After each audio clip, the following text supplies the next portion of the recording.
Hello મિત્રો, રાધે રાધે. કેમ છો બધા? તો ચાલો આજે તમને હું ચોળીનું સબ્જી બનાવતા શીખવાડું, એકદમ દેશી સ્ટાઇલમાં, ગુજરાતી.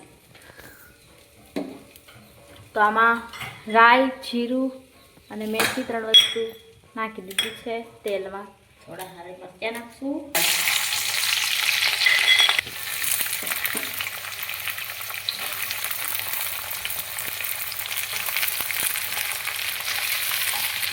આવી રીતે આપણે તેલમાં બધી જ ચોળી હોય ને નાખી દેવાની છે. પછી આસ્તે આસ્તે ફેરવવાની છે.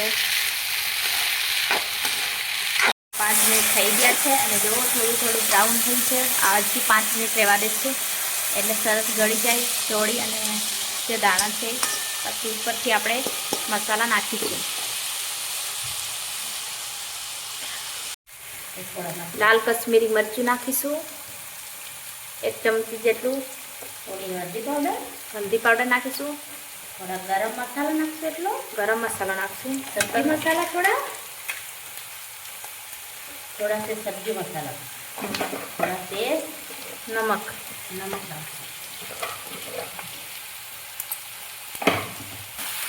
आने फेरावी लेशुं. पछी 10 मिनिट सुधी थोड़ुं पाणी नाखीने 10 मिनिट सुधी ढांकी नाखशुं. 10-7 मिनिट सुधी तो मस्त पाकीने रेडी थई जशे.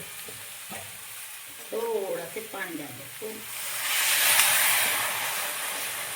इसको ढांकी देशुं थोड़ी देर. અને મારી મમ્મી